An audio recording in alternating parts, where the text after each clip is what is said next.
મારાથી તમે બધા પરિચિત છો. હું પૃથ્વી પરના જીવનના દાતા ગણાવ છું. મારું મુખ્ય આવરણ હાઇડ્રોજન વાયુનું બનેલું છે. તેમાં હાઇડ્રોજન અને હિલિયમ વાયુની પ્રક્રિયાથી પ્રકાશ અને ગરમી ઉત્પન્ન થાય છે, જેને તમે ઉર્જા કહો છો. મારી ઉર્જાથી પૃથ્વી પર જીવસૃષ્ટિ વિકાસ પામી છે. તેથી મને સજીવોનો પાલક તરીકે પણ ઓળખવામાં આવે છે.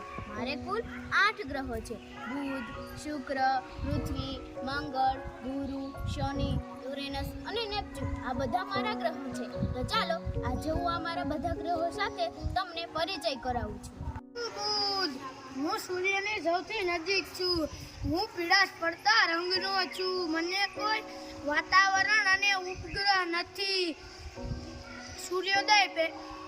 સૂર્યોદય પહેલા અને સૂર્યાસ્ત બાદ પૃથ્વી પરથી મને થોડો સમય આકાશમાં જોઈ શકાય છે. હું છું શુક્ર, સૌર પરિવારનો સૌથી ચમકતો ગ્રહ છું. હું કદ અને વજનમાં પૃથ્વી જેવો જ છું, જાણે પૃથ્વીનો જોડ્યો ભાઈ.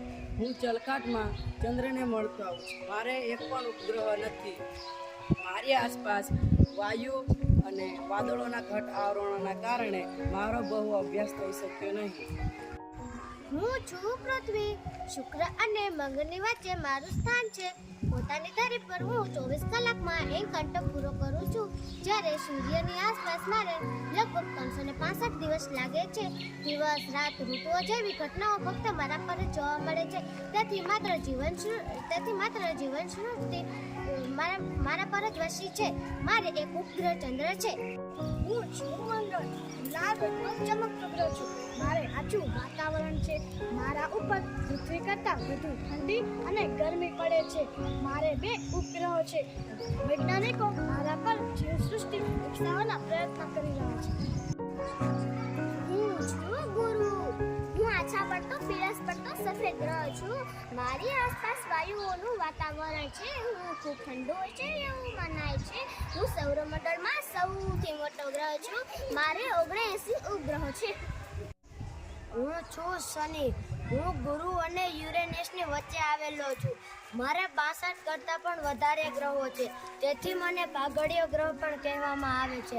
મારી સપાટીનું તાપમાન ઓછું છે. હું નીલા રંગના તેજસ્વી વલયાથી સુંદર લાગુ છું. હું છું યુરેનસ. હું પૃથ્વીથી એટલો દૂર છું કે સામાન્ય દૂરબીનથી દેખાતો નથી. મારે ત્યાં સૂરજનું તેજ પણ આછી ચાંદી જેવું લાગે છે. તેથી હું ખૂબ જ ઠંડો ગ્રહ છું. હું છું નેપચ્યુન.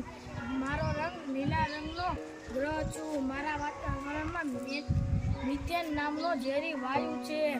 મારા પર પૃથ્વીની જેમ જ ઋતુ પરિવર્તન થતું હોય છે.